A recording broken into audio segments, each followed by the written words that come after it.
Clemens hate shit. Here he comes. What the hell is it? What do you want? Judas Priest Barber is one of those flaming bags again. Don't put it out with your boots, Ted. Don't tell me my business, devil woman. Call the fire department. This one's out of control.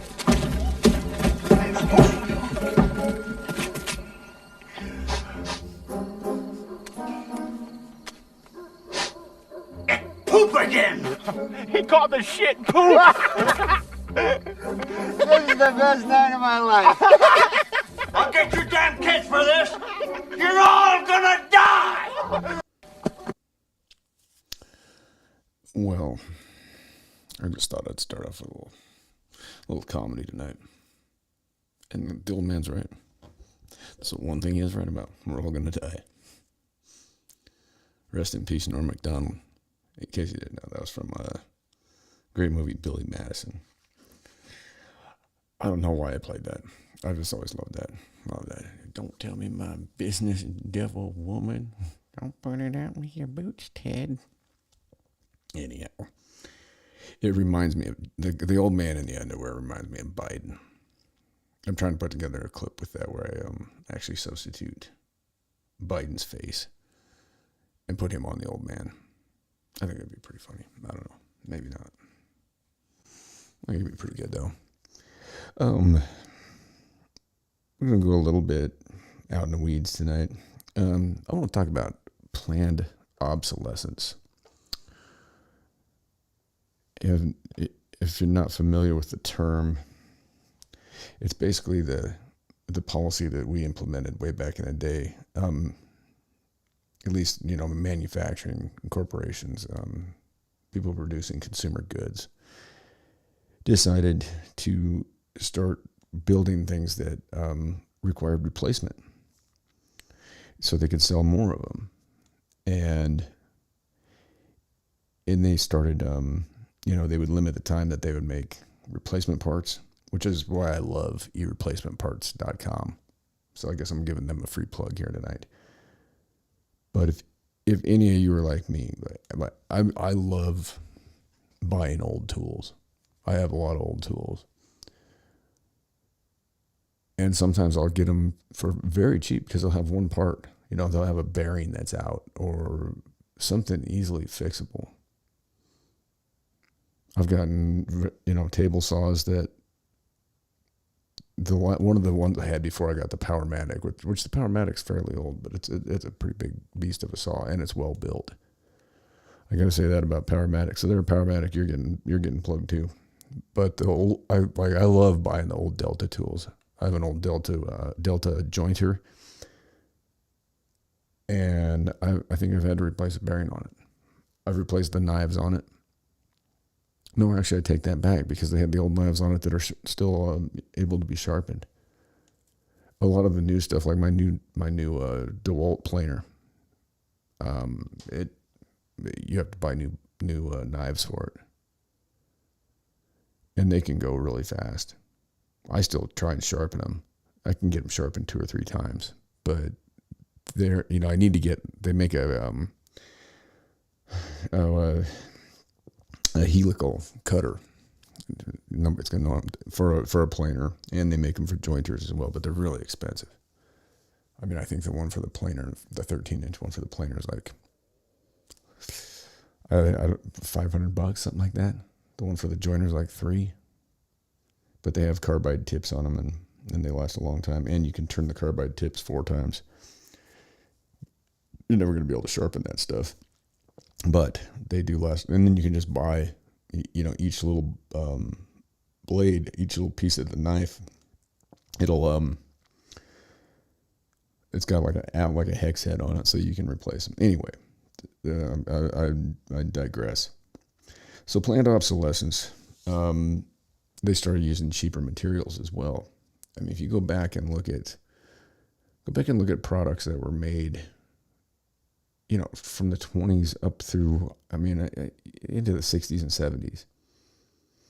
Some of this stuff is still running. It's amazing. But the issue is you can't get parts. But a lot of those parts, you can fabricate them yourself. if you have a little, a little bit of knowledge, if you can, strike a bead with a welder. I've remade a lot of parts, but I love that old stuff. I love it when I see it for sale. I mean, the stuff is just heavier than hell, heavy duty, everything, it's either made out of steel or cast iron. And then in 1924, the major light bulb companies, now I know we're talking GE, I believe there was 5 of them at the time. They had a meeting in Geneva. And basically what had happened at that point in time was that these light bulb, some of these companies, there was such fierce competition to make a light bulb that would last longer and longer and longer. And basically they were outdoing one another, and they understood that if they kept going in this fashion, that they were all going to end up losing money. So they had to sit down. They formed an alliance, a union, and they said, we are going to restrict our light bulbs to roughly 1,000 hours. Now, if it's found, and they had an agreement with everybody that was in the room from all these companies, if anybody started producing a light bulb that was shown to be outside of, I don't know what their tolerance was, what they could accept, but if it was shown that one of the companies or a couple of them, whatever, were going beyond that and still working to extend the life of the light bulbs, that they were going to get fined, and fined handsomely. And so that's when this all started. So back in the, 1924, I mean, 5 years before the Great Depression. We wonder why we have vehicles that, I mean, I don't know how many vehicles I've had. It seems like the magic number on a gasser. It's a gas-powered vehicle, not a diesel. But it seems like the magic number is about 135,000. And things start going bad. You lose a starter. You lose an alternator. You have a transmission issue. And depending on the vehicle that you own, it adds up. Now, I like keeping an old truck around. I mean, I've got an 85 F-150 out there, straight inline 6. Things, I don't even know how many miles are on, 550,000. It's got an 81 motor in it, which is nice because that was before that was when they were still mechanical, like the fuel pump was still mechanical, everything on that thing. Whereas in 85, they changed it up. So it's nice to have that motor in there. And then I've got an 04 F-250, 6.0, 6 liter, Power Stroke diesel. I wish I had never bought that truck. Just like today. I mean, it's got this thing called the EGR valve in it. Okay, that's basically what it does is it takes your exhaust gas and it recirculates it back through the engine. So there's an EGR valve. Okay, this is a valve. It's maybe that tall, maybe at the widest point, maybe 2.5, 3 inches wide. And what it does is when the motor gets warm enough, then it starts shooting that exhaust gas back through the motor. Hence, you need to have a EGR cooler, which Ford built very terribly. They all go bad. And what they do is your coolant, it gets shot through this thing. And the EGR cooler, it's kind of like a, if you look at the inside of it, it's almost waffled, It's got tubes. I don't know if you can see that. You probably can't very well. Anyway, the whole inside of this thing looks like that. And what it does is you have coolant gets shot through, gets pumped through there, right? And then your oil goes through there as well. So you've got your oil cooler and your EGR cooler. So the EGR cooler is supposed to, cool that exhaust gas down. Your oil cooler, it's pushing, they're little teeny tiny channels too. I mean, they're smaller than what I just drew. And if you've ever seen one, any of you guys that have ever owned one of these things, you know exactly what I'm talking about. But if you cut the thing in half and do a cross section of it, they're little teeny tiny channels, and they get clogged up.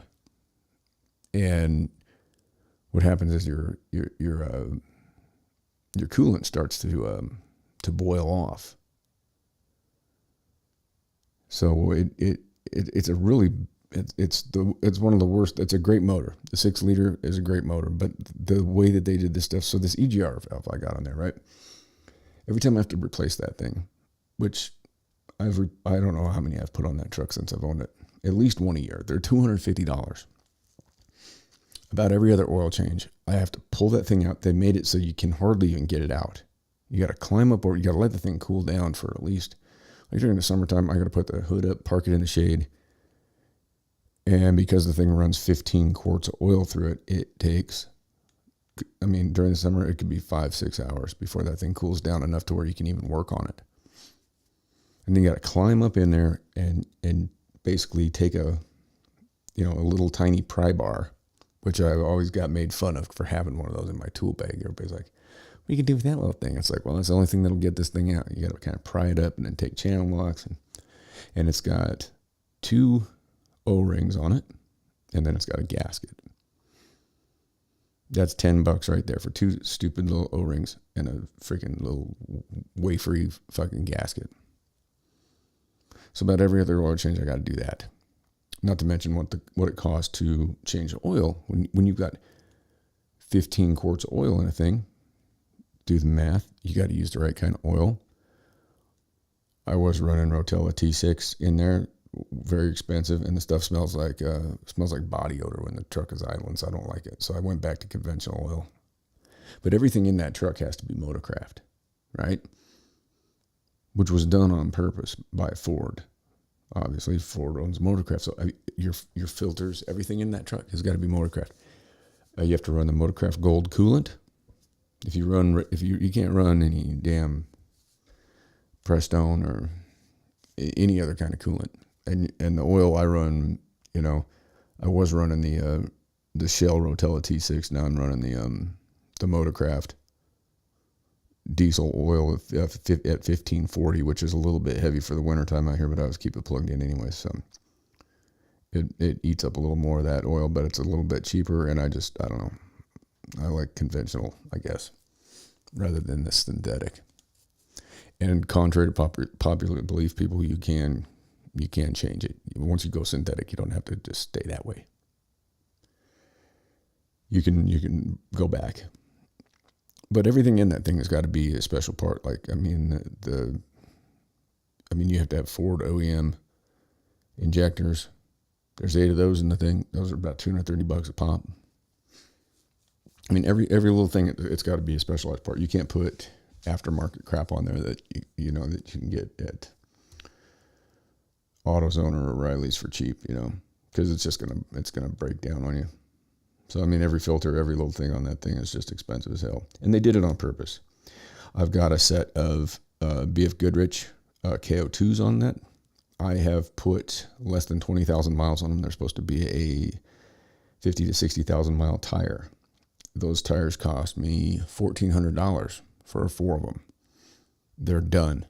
I've had them rotated on time. I've taken care of them. I keep the pressure right.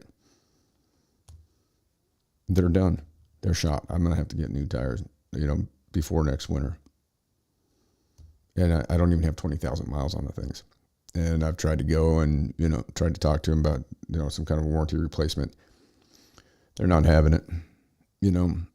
It's just, Michelin came out in 2017 with a tire that they said would last forever. Anybody seen that out there? I haven't seen it.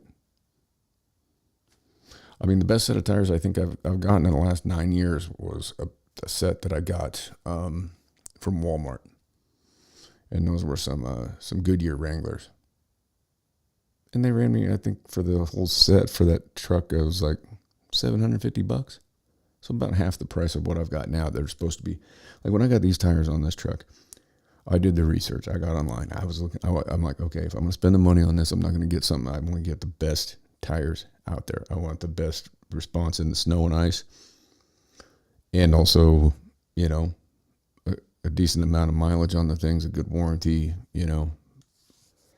roadside hazard warranty, all that shit. And And that's what I decided to go with. And they've just, I mean, they're terrible. I will never, ever, and I would recommend that nobody ever gets a set of those things. They're horrible tires. Go out to Walmart, and if you can, I mean, that's what I tried to put on it, but I went out there and I said, look, you guys don't have any of these in stock. Can you order me some? I'll pay for them today. Just call me when they show up. I'll bring the truck out here. And they're like, well, no, it's first come, first served. We don't know, and blah, blah, blah. And I'm like, wait a minute. Well, you're telling me that I can't give you the money for the tires right now and you order them for me? And they wouldn't do it. And it pissed me off. I mean, I think that's really bad business. This thing's out of focus. Excuse me. I don't know if that's going to, I don't know, whatever. Nobody wants to see my ugly mug anyhow. I mean, I thought that was pretty bad business practice. I mean, if I owned a place and somebody wants to, you want to pay me right now and I order it, yeah, great. Nope. Not there. So then I'm like, well, when does your truck show up? And they're like, well, sometimes Tuesdays, sometimes, we don't know what time. And I'm like, well, dude, I can't come out here and just sit here all day. I was like, you don't even know how many of the tires you're going to have on the truck. And for all I know, there might be 4 other dudes out there doing the same damn thing. I mean, what a stupid way to do business. So Walmart, pull your head out of your ass. I mean, that's, honestly, I would have put another set of those on that truck and I wouldn't be having the issues with them. They'd be just fine. Those are what's on the old 85. I bought that truck from Brooke and he saw how well those were lasting on my old truck. And asked me where I got him. I told him, but I think he had to do the same thing. I think he had to go out there and do the first come, first serve thing. Well, I got lucky on that other truck because I went out there and they had them. I'd happened to blow out one. I mean, and that was crazy because the tires I had on that truck when I bought it, they were just old. They weren't in bad shape. They were just checked from weather. So these tire companies could make a tire. I mean, they say that at 5 to 6 years, you should replace them. That's a chunk of change. And nothing's getting cheaper. Nothing's getting cheaper. Guess what tires are made out of? I think, if I'm right, they probably have some petroleum in them. Just a little bit. So we've got Washington State now, right? So you want to talk about planned obsolescence? They're planning this for 2030. Now, 2030 is that I'll cover 2030 on a different occasion, but that's the plan in Washington State. That 2030, you're going to be talking about no more gas-powered vehicles. Now, I don't know what that does to a person that say you're going out there to visit somebody. Did you have to stop at the Washington State line? You got to drop your vehicle off, and are they going to have like car rental places there where you can go get yourself a freaking electric car? I know the last time I drove out there, I think was 2017, maybe 2018, and I stayed in Ritzville, which, if any of you know, Washington State, Ritzville is not really that ritzy, but they do have a nice Best Western there. And I've got the best. I had hotel rewards from everywhere at that point in time. But I pull in there and big ass truck. And I could hardly even get into a parking place. They were so small. And then I actually pulled into one spot because there was a whole row of spots open. I pull in and I look and it says for electric vehicles only. And I'm looking at up at the start, and you guys have all seen these. But this was the first time I'd ever seen anything like it. It was the charging stations for the Teslas. Of course, nobody was parked there, but they already had the charging stations set up at the Best Western, so they were already planning for this. And I would imagine in the cities it's the same way too. I rented a Tesla in Seattle once, and I tell you what, I will tell you this. That car is the fastest car I've ever driven. I mean, if you see these videos on YouTube, I don't know if you've seen any of these. There's some videos with guys driving around and just doing the whole surprise thing on their passengers in a Tesla. They are fast. I mean, those things, they move. I mean, I straight up tell you, I got on the I-5 in that thing, and I hit the accelerator. I stomped on it, and literally head thrown back against the seat, and that thing was gone. And it doesn't have a transmission on it. You open the trunk is storage. You open the hood, Hood is storage. You got a charge cable that comes out that's in the trunk, then, you just charge it up. I went up to my buddy Chris's house. Shout out Chris Williams. Hope all's good, brother. And, Chris is a diesel guy. And, he's looking at me like, the fuck is this? And I threw the key fob and said, let's go. And he drove it. He was like, holy shit. And I was the same way. So they are fast. They are quick, but you got to look at what goes into them as well. You're talking about lithium batteries, okay? So there's another thing right there. So what's going to happen when the lithium batteries go bad? Now, all my tools I have, right, I made the switch from Milwaukee to DeWalt maybe 3 years ago.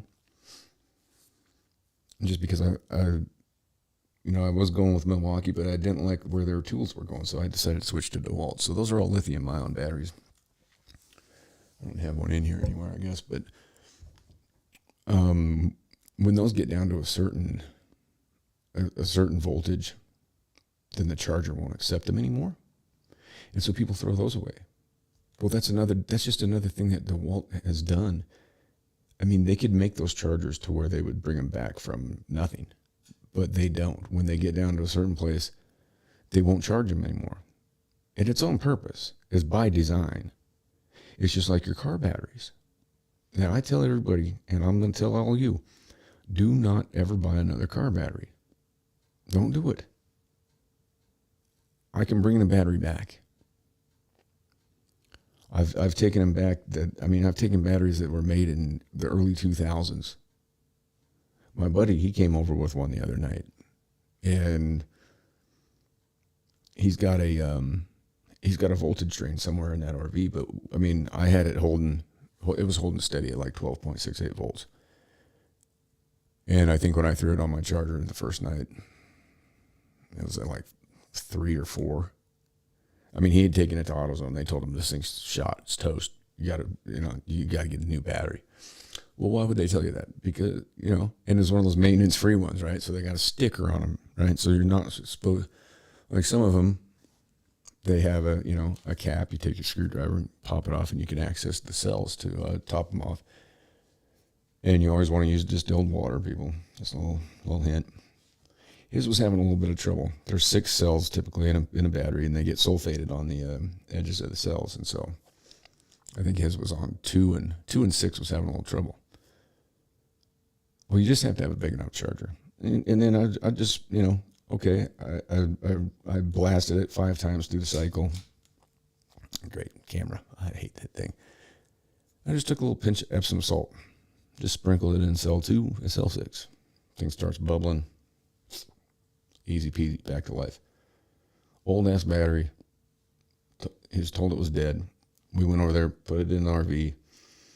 We jumped in, we fired it up, and we drove it around. And it was fine. And it started every day. Then it got cold. And then he got in it to start it, and he called me up and said it wouldn't start. And I asked him if there was something left on. And he said, well, the dome light was on, and the dome light didn't work. So I think that he's just got a short there. I think we're going to get it going here. I don't know, either tomorrow or the next day. I might go over there tomorrow and try and tinker around with it a little bit, but try and trace it down. But like my truck tonight, okay, I gotta peel that stupid EGR valve out of there. The freezing ass cold, and I gotta I gotta clean it all off. So then I gotta go and buy, a can of carburetor cleaner, which is not a big deal. It's $4, whatever. But when you got to do that every other time, it all adds up over something stupid. It's for emissions. It's a diesel truck. It's still putting out. It's still putting out car. Everything is. Jesus Christ, this whole thing is just ridiculous. So I got to pull that thing out, and then I put it back in, and I warm it up. My mom calls. I end up stuck on the phone a little bit longer than I wanted to, and I leave the truck idling out there. Now, the consensus was back in the day before they put these emissions systems on diesels, that it was cheaper just to leave it running. And that's what I kind of thought when I bought it. But then come to find out, what happens with the EGR system is that it sits there and it gets warmed up and it does what they call wet stacking. So it soots that thing all up. So I go out there tonight and I leave to go to the store, and I'm taking off down the street, and I hit the accelerator on the thing, and it just, I mean, nothing, no turbo. The turbo sounded like it was trying to kick in, but it was just unresponsive. And I ended up getting like halfway to the store, and I just turned around and came home because I didn't want to get, I was not going to be able to handle ending up on the side of the road one more time in that truck. That truck has left me stranded, and on the side of the road, I don't know how many times. I've put so much into that damn thing that I'm underwater on it, and I can never sell it. I just have to drive it, and until it literally, spontaneously combusts, which sucks because I'm $45,000 into a truck that I could trade in for. I mean, I tried to trade it off one time when the injectors were bad. That stupid dealership offered me like fucking $3,000 for it, and I just bought it in cash like the year before for $20,000. I'm like, what? I mean, that's not a very expensive truck compared to what I got coming out now. I mean, shit, you're $60,000, $70,000, $80,000. No problem. I'm not buying an $80,000 truck. I'm sorry. I'll drive that old 85 before I do that. Anyways, I get it back home. I put my OBD2 scanner on it, right? $400 for one of those. Okay, plugs in underneath the dash, scans the brain of the thing, scans everything. I sit there and run through all the scans. I get a couple of different codes. One of them was for EGR insufficient flow. So I'm sitting there thinking about it.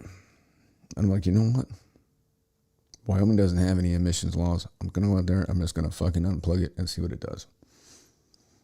I go out there. And guys, if you do this, and this is not a recommendation. I mean, hell, I'm not telling you to do this. If something you decide to do, that's on you. But you want to make sure you unplug it when the thing's turned off, because if the key's on, then that valve will be open, and then it'll be pumping that exhaust gas right back into your motor. So I had the motor off, popped the hood again, climbed up in there, undid the plug off the top, shut the hood, started it up, backed out of the driveway, took off. Thing ran like a champ. Turbo kicked in. Thing sounded better than it sounded, So, I mean, all you cats that live out in, some of these other states, you can't do nothing about it because you can't put a delete on it or anything like that because they'll fine you for it. But guess what? You can in Wyoming. Just another reason I'm happy to live here and not in some of these other places. But, we've got some things that need to be taken care of around here. I mean, another thing, let's talk about, like clothing fads, okay? Clothing, have you ever noticed anybody that's been around this planet for a few years, like, people my age? We've seen fads come and go, right? I hated the 80s when the 80s was here. And I've seen some of that 80s shit come back through. I mean, skinny jeans. Who came up with that shit? I mean, but then on the other side of the coin, you got like Jenkos that we wore in the 90s. Those things, I mean, that was like wearing a fucking potato sack around, I mean, you look just as dumb in those.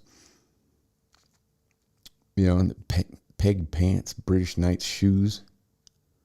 I mean, but it's funny because this goofy shit keeps coming back around, And I mean, back in the day, you used to do the side of your head shaved or whatever.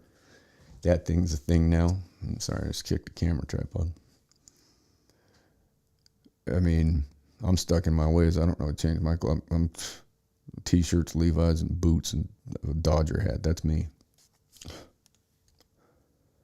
Couldn't care less. Don't got anybody to impress anyhow. What does it matter? I mean, sensibility doesn't go out of style in my book now. I'm like an old ass man, but I guess I'm getting to be there. I was sitting there telling Tyler last night, I was like, damn, dude, it's like, man, I got just a couple years here. I'm going to be signing on to 50 years old. How in the hell did that ever happen? I didn't think 30 was going to work out. Yeah, that looks good. Get my... That's for tattoos. But not Oh my God. Just me and my trusty bottle of lotion. Oh God. Oh, I know what I was going to do. I was going to put one of these videos on one of these Teslas. But the other thing, you got clothing, okay? So clothing goes out of style. You throw that shit away. It goes to sometimes I guess it goes to the Goodwill or the thrift store. We got cars that just break down, and then they stop making parts for things. So then even if you have the inclination to fix something, you can't fix it because they can't get the parts anymore. I mean, they just quit making. I mean, I had and I would have never got rid of it, people. I had an old, it was a KitchenAid dishwasher from 1977 in this house. And it lasted, I think 2 years ago. I traded it out. And I did it because I couldn't get the parts for it anymore. I got lucky when it broke down at one point, and I was able to find a guy that had the parts. Then when it happened again, it could have been fixed, but there was just absolutely nobody who had the parts. There was no way to get them. E-replacement parts didn't have them. Nobody online, nobody in town, nobody anywhere. So I had to, much to my chagrin, I had to pull it out of there and put a new one in. And that new one, it's already had problems. It's had to have parts replaced on it already. And I mean, it's only been in there for 2 years, I mean, it's just an example. I mean, like the old washing machines and stuff. I mean, I did some laundry room cabinets for a customer a couple years back. And they had a dryer that was, the thing was, they were getting ready to throw it out.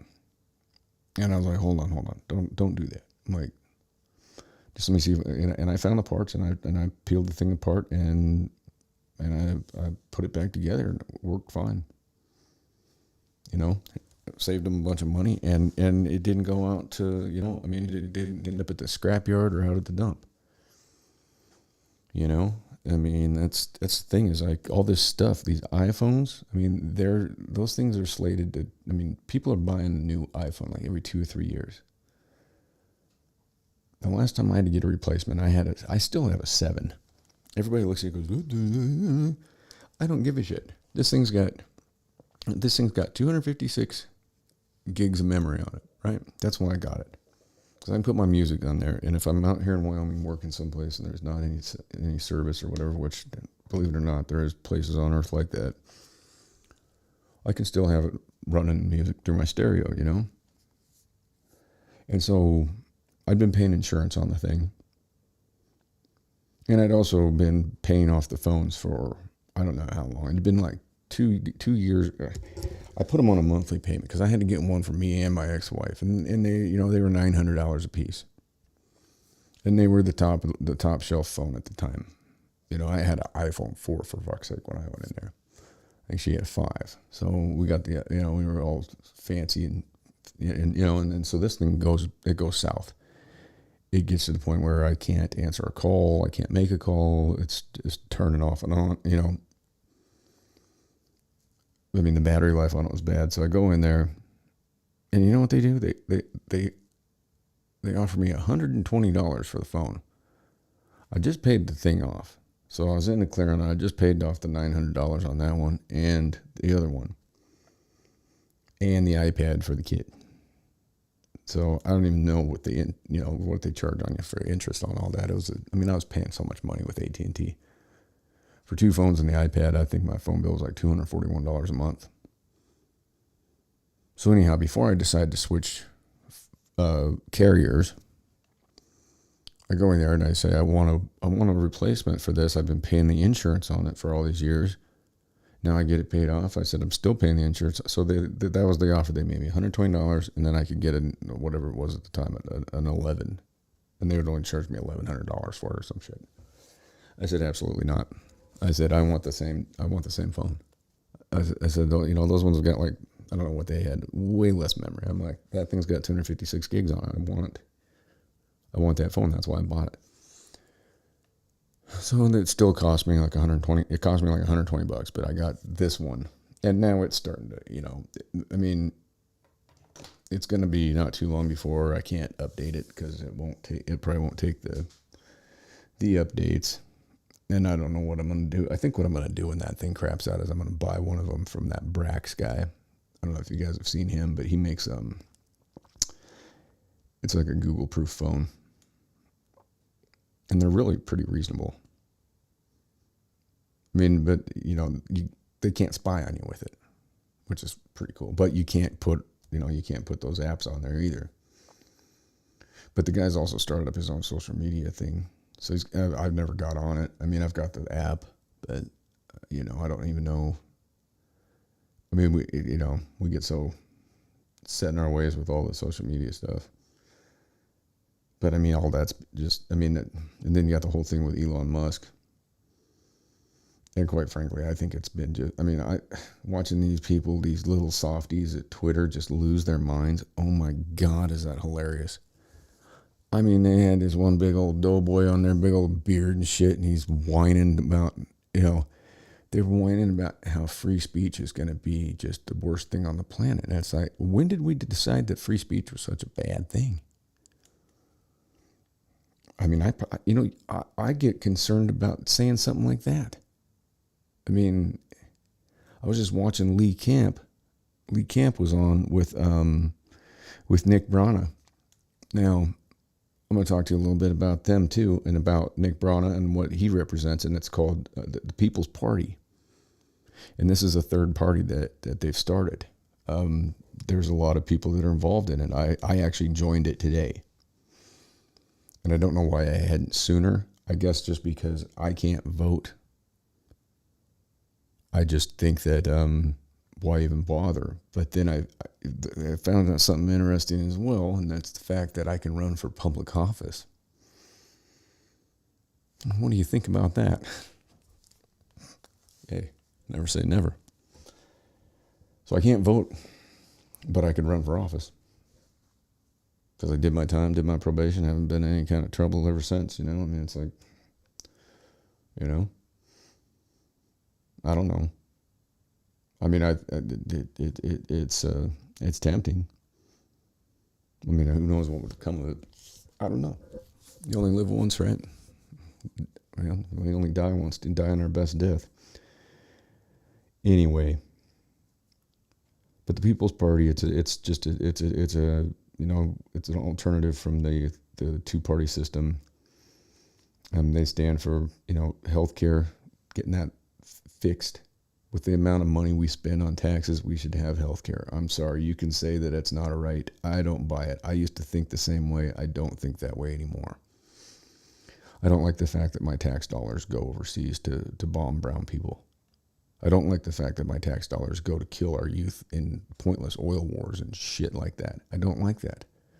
I don't like the fact that my tax dollars go to making, creating all this wealth for the military industrial complex. And so these guys can have a revolving door, they can come and go. Like Lloyd Austin, Secretary of Defense. Look him up. Who do you think he worked for before? Huh, yeah, Raytheon. I mean, it goes like that. These people, they come in, they go in, they do their public service, what they call, these politicians, public service, yeah. That's why Pelosi's worth 115, 120 mil. That's why her husband went and dumped a bunch on, he I don't even want to get into that. That's why a lot of them on both sides of the fence dumped into to energy when they knew what was going to happen. They knew we were going to have an energy crisis. I wouldn't be surprised to find out that a bunch of them dumped into, who knows, ConAgra or something. I mean, because we're here's another thing. We're not going to be able to get fertilizer. So farmers aren't planting crops. So when that guy that shakes hands with ghosts gets up there and says that we're going to have food shortages and that it's just a sacrifice we're going to have to make, it's not going to affect him at all. It's not going to affect him. It's not going to affect any of these people, our own representative here, Liz Cheney, she's on there. She's on CNN, for Christ's sake. She's supposed to be a Republican, and she's out there talking about, doing whatever, sending tanks and everything. I mean, do you think she might have a little something to gain from the military-industrial complex? I mean, Daddy of hers, yeah, he didn't make any gains off that, did he? With Halliburton? No, not Dick Cheney. Dick Cheney, the vice president, who got all corned up out bird hunting one day with a shotgun and shot his buddy in the face. And then his buddy had to apologize to him. I mean, you don't think he made any money from the military-industrial complex? Nah. I remember before the crash of 2008, that whole irresponsible mess with the subprime shit. I mean, the oil fields were booming out here. Like, we were doing jobs in Gillette. We were doing jobs down in Pinedale. I mean, you'd go out there in those areas, I got freaking hair in my eye or something. Fucking bees. I mean, you'd have... you drive out there between Rock Springs and Pinedale, Wyoming, and it'd just be, you'd have nothing but just fleets of blue Schlumberger oil field rigs and then red Halliburton ones. I mean, you couldn't find a hotel to stay in when we worked over there. We had to rent the hotel out we stayed in for like months in advance just to make sure we had a room. Otherwise, we'd have to stay at a man camp. And if you've ever been to a man camp, now, if you think that sounds fun, try federal prison. At least the man camp had a bar. We only had to do that 1 week, but that was lame. I mean, it was lame. It was just it was a room that, I mean, it was a room. Hey, I mean, it does beat a cell, and it did have a shower and a bathroom in it. It was fine, but it was not very nice. But I mean, he was making all kinds of money with that. And, and then he's got the war going on. I mean, and then she's up there just, I don't even want to get into that. I'm not going to. So anyway, we got all these iPhones. We'll go back to that. We got iPhones, iPads, MacBooks, computers. We got all this e-garbage, e-trash that's filling up landfills. It's like Bill Burr when he does his sketch about Steve Jobs. He's like, that's it? That's your guy? New phone can't fit the old charger. He does a whole sketch about how there's some octopus out there with a fucking charger wrapped around its beak, But it's true. And like Bill Burr says, he's like, y'all think that you're recycling and shit. It's like everything that you use, it's got to go somewhere. And he did the joke about the rollerblades, and I'm not gonna plagiarize him. I'm giving him credit for it. You can check it out. But annually, listen to this number now. This is gonna blow your socks off. Annually, we have 50 million metric tons of e-trash and waste going into our landfills. That's just what's going into the landfills. They can apparently come up with some kind of number on. I mean, there's probably a lot of it that doesn't even end up there. Who knows where it ends up? I've certainly seen people chuck phones out the window and stuff. It probably happens more than you think. So, and they say that the iPhone, at best, is going to last you 7 years. And what they really want you to do is get a new one every 2 to 3 years. And what they do is they make that new one, it comes out and everybody's got to have it. It's just like the new Jordans, You got some kid over in Indonesia making 13 cents a day. And Nike spending 35 cents a pair on a pair of Jordans. Damn, hair's just driving me nuts. And then then they're selling them for, back in the day when I was getting them, $135. And that was crazy back then for a pair of shoes. Now it's nothing. Just think about how much we waste on, think about how much, okay, now, there's dudes out there, I'm sure, that have, I got a lot of footwear, but you know what they are? They're boots. I buy boots when they go on sale because I always wear them out and I always need them. So I don't have a bunch of goofy tennis shoes and shit like that. I got boots, and I have 6 or 7 pairs of them. But I buy them from Baumgars when they have the clearance sales on the weekends, and they get the new ones in and the old ones go on the clearance rack, and they get a red tag and they're like half off there, and then you get another 50% off. So, I mean, I'm getting, nice $200 pair of boots for like 50, 60 bucks. I mean, if I find them in my size, sometimes it's kind of hard to find. I mean, I don't have that big, but, 13E, that's a big shoe. Sometimes it's hard to find them. So, yeah, I do have some boots. But think about, like, I've met some females, and, you see the closet, you're talking about 40, 50, 60 pairs worn once. I mean, and it's all just because, so you can get the next new thing. $600 purses, Coach purse. Coach purse? One thing I know about is Coach pants. Old Adidas pants I used to wear when I coached baseball. $600 on a purse. Must be out your mind. And that's cheap. I'm sure it is. I don't even, ladies, tell me, what's the most expensive purse out there? I'm sure we're talking, I could look it up right now, I suppose, if we really wanted to figure this one out. Most expensive, where are we at? Expensive purse. I bet you this is going to be staggering. Holy crap. There's a Hermes matte white, $190,000, and that's a used one from Sotheby's. There's a Loro Piana handbag. That one's $43,650. There's another Hermes that's $71,900 used. Here's one, Birkin 35 used, $350,000. There's another Hermes Birkin 35 diamond at $326,579. I'm sorry, ladies. That's out of hand. That's out of hand. That's out of hand. I mean, that's crazy. I was sitting there thinking $600 was a lot. I knew I was off the mark. The first one I saw, 190, and then going up to, I think that one, 350. Oh, there's one for $550, a Hermes Birkin 30 matte Himalayan. And this thing, what is so special about that? That's $550,000. That's $500,000. Look at this thing. Hang on. There it is. Look at that. And that's used. Oh, you can pay in 4 interest-free installments for orders over $50 with your shop account. Oh, well, I'd be able to take care of that in 4 easy payments for $550,000 for that special lady. What is it? What's it made out of? Let's see a description. Okay, it's crocodile.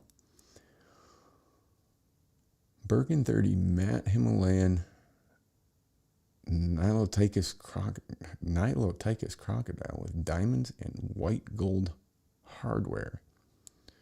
Those diamonds must be in the little strap. There's that bling. Blood diamonds, probably. Good Lord. This is crazy. This is absolutely out of hand. $550. Well, I was thinking maybe I'd find the $1 million one on there somewhere, but I don't know. We're still looking. Some of these are just, this is just stuff that's just out of control. You want to talk about obsolescence. And people have to have this because it's it's fashionable. My goodness. What if I don't have my $550,000 handbag to go to the Oscars? Come on. Oh, this is out of control. There's one that looks like a Fabergé egg. What that says it's the world's most expensive. What? It looks just like a Fabergé egg. Look at that thing. Oh my God, that thing is $6.7 million. $6.7 million. That's a purse. You must be out your goddamn mind. 6.7 mil. I thought 550 was bad. 6.7 mil. Top 10.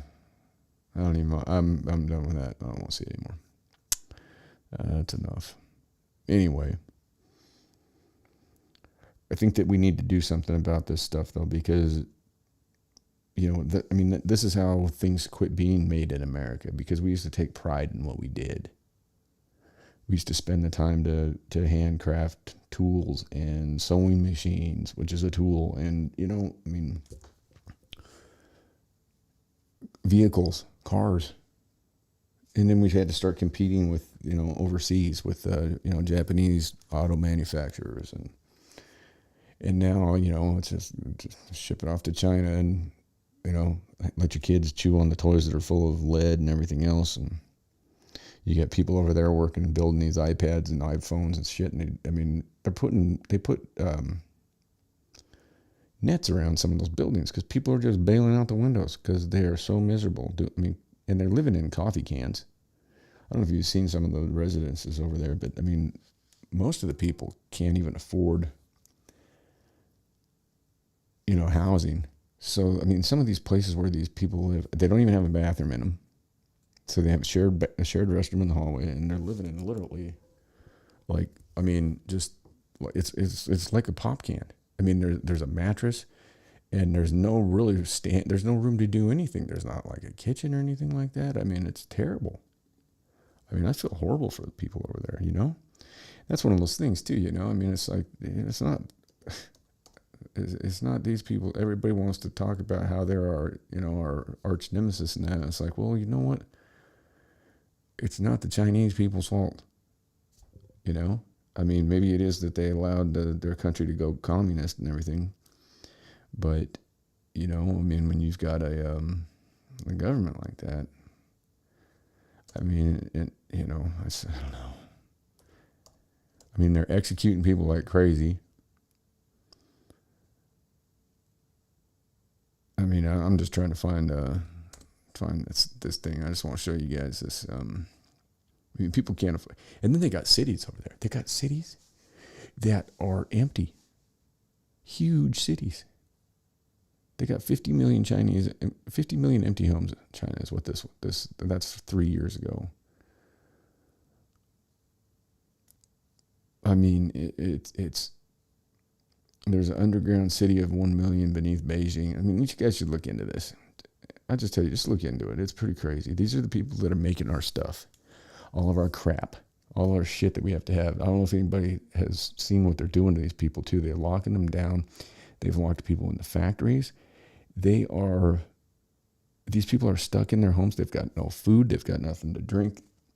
I was listening to a tape the other night. It was in Shanghai.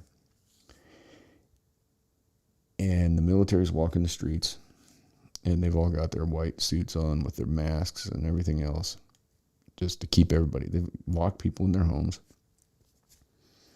And the wailing that you could hear, I mean, Shanghai's a big city, right?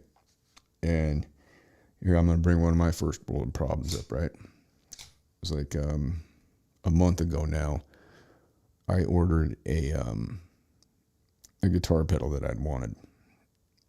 And it's coming from China. And I tracked it the other day. It's been a month. It's in Shanghai. It's not going to leave there because they're locked down. There's nobody to take care of it, anything like that. And they couldn't care less. And I didn't even think about it. But if it gets here and if it comes through the port if it comes through the Long Beach port, it's going to end up on one of those trains, and somebody's just going to lop a bolt off of it and steal the damn thing, and I'll never see it. Just like the last thing I ordered from China.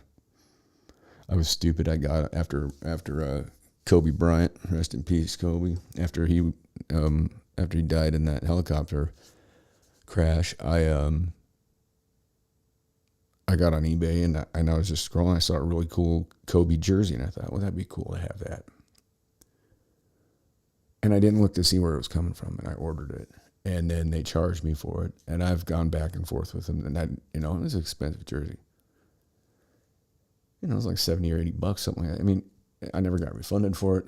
They ignore my emails. I've put bad reviews on eBay about these people, and that's nothing. Nothing's done any good. So, whatever. They soaked me for the money. But that was before this thing really ramped up. And I didn't even think about it the other day when I ordered that thing. Because it was what they call a clone for any guitarists out there. And Klon was a effects pedal that was made only for a short period of time. I think it was made from 1994 till 2008. They go for about $7,000, $8,000 a piece now. But this company in China they figured out how to clone it. There were some special things about it, and they sound awesome, and you can get it for like $35 instead of paying $7 or $8 grand. And I'm not that good of a guitarist. People, anybody's ever heard me play, I don't need a $7,000 effects pedal. I don't have $7,000 worth of guitars.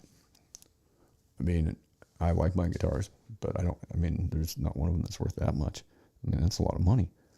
And this is just a little, we're talking about an effects pedal, not much bigger than the phone. So I ordered that, and then I realized, oh, you dummy, you're never going to see that. Anyway, if I do, then I'll tell you what, when I get it, I'll show you how awesome the thing sounds, because those things it's pretty badass. And I've watched some really good guitar players do comparisons between the two of them. And if you didn't know that they were using the one that's the clone, I don't think that many people would be able to catch it. That's just a little bit of a dullness to it, minuscule. And it still sounds friggin' awesome. So I'm going to have that thing out there somewhere. I'll probably never see it. Wah. See, like I said, first world problems. I want my $35. Well. I'm trying to think. Oh, here's another one that I was thinking of, too, that I wrote down here. Printers, okay? Anybody ever wonder why sometimes it's cheaper to just go buy another printer? Think about all the printers that get thrown in the landfill. And that's done by design. Do you know why? Because they want to sell you those cartridges. Now, I don't know. Oh, I can see it over. Okay. Well, I'm going to show you this. Okay. All right. That's tattoo ink, right? That's super black from Extreme Tattoo. And if you want to, I'll send you a link, and you can get some good deals on tattoo stuff. But I don't know anybody that really buys tattoo ink or needles or tattoo machines.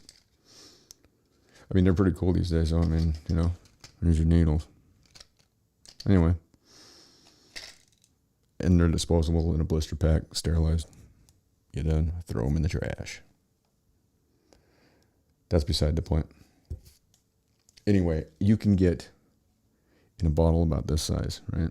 I think that bottle of ink, that's 8 ounces, and I think it cost me like $28, if I remember right.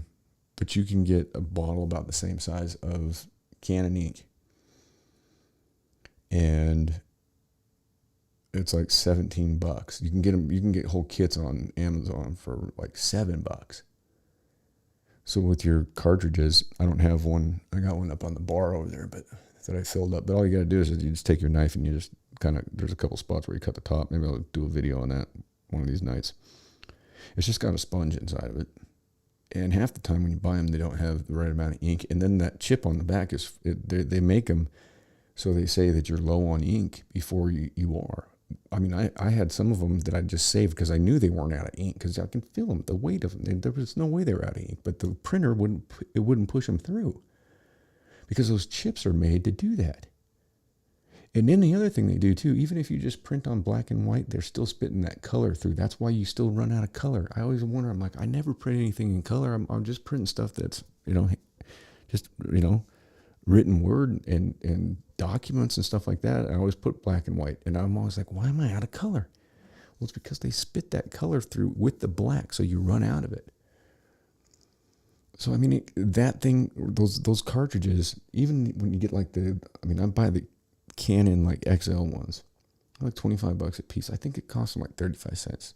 So they make up the cost of those printers on that ink.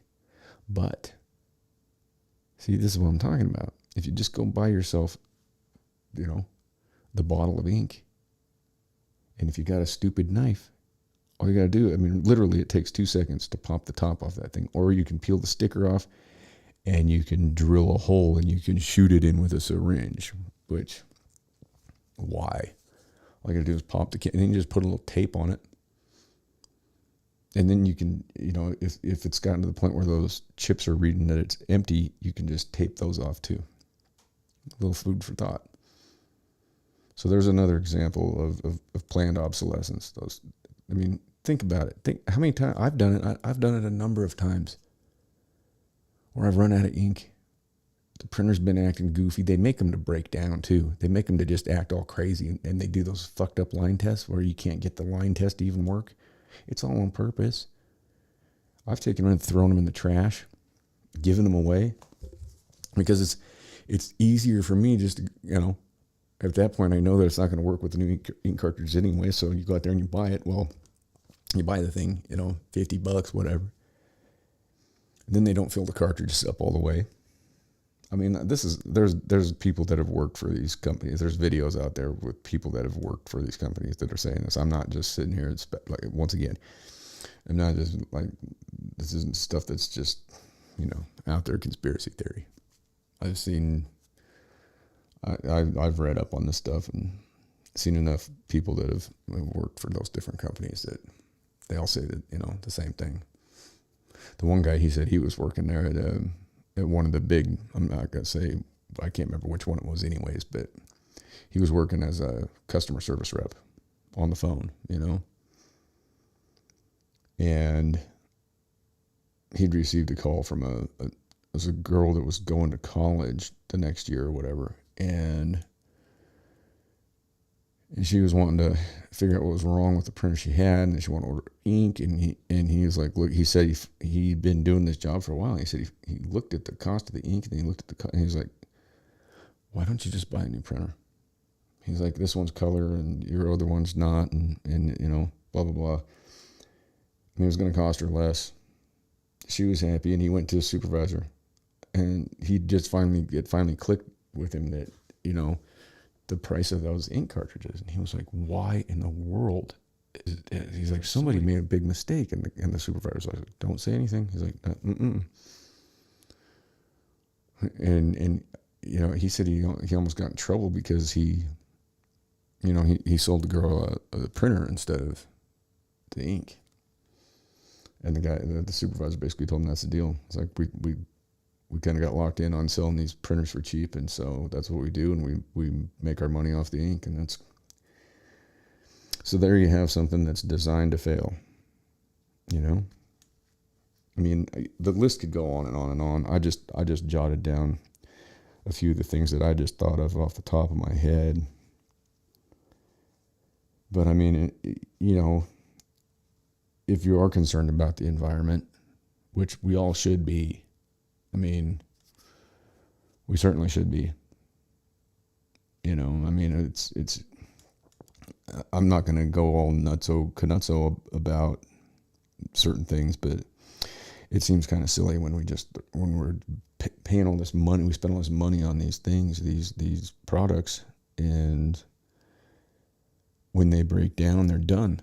I mean, you know how much it costs to put a battery in this? You can't. This is an iPhone. You can't just put a battery in this. I mean, if you can, you have to have all the special tools to do it. The know-how of how to work inside one of these things. You might have to do micro soldering, which requires a micro solder station. I mean, I solder a lot of electrics, but a lot of electronic shit. But I mean, I don't have a micro solder, you know, set up. I mean, to get a good one of those, they're a couple $250. I've just got old. Well, not old. I got a new Weller, and I make my own tips. That's another thing. I don't buy tips. That's why every time I'm on a job where there's like, you know, if the electricians have been there and there's a piece of Romex wire scrap kicking around or what, I just pick it up because I use that stuff and I make tips out of it for soldering iron. So, I mean, those are expensive, $5 a piece or whatever, and they don't last very long. Made out of the same thing. You just got to know how to heat them up and fabricate them yourself. But that's what I try and do. I try and fix everything. I tear stuff apart until I'm positive that there's nothing that can be done. So most of the time I can fix it. A lot of times I end up with parts and pieces all over the place, and just like you find out that you can't get apart, you tear it all, you know, tear into it. But I figure that there's good that comes out of that too, because then you know how something works. So even if you can't find the part, at least you tear it down, and you kind of get the understanding of the workings inside, and that's always a plus. I mean, any knowledge you can get is a plus. So I guess the message in that is that it's just important to be an informed consumer. Pay attention to what you're buying. I mean, a lot of times you're not given a choice. But, you know, if you are, and like I said, I mean, you can't ever go wrong buying old Delta and some of the old Craftsman tools, you know, shop tools. And people just, they'll get rid of them for nothing because they you know, a bearing goes out that doesn't work. They just, rather than trying to fix it, put it on the book face and they'll sell you, you know, $300-400 saw for $20. And you go pick it up and you go up the street to the bearing shop or the Napa or wherever, you order it online and you get a bearing for $15 and you put it in and the thing, you know, you go buy a new blade for it and, you know, clean it up a little bit, take the time to calibrate it. And I mean, the stuff's good. It runs and runs and runs. I don't know.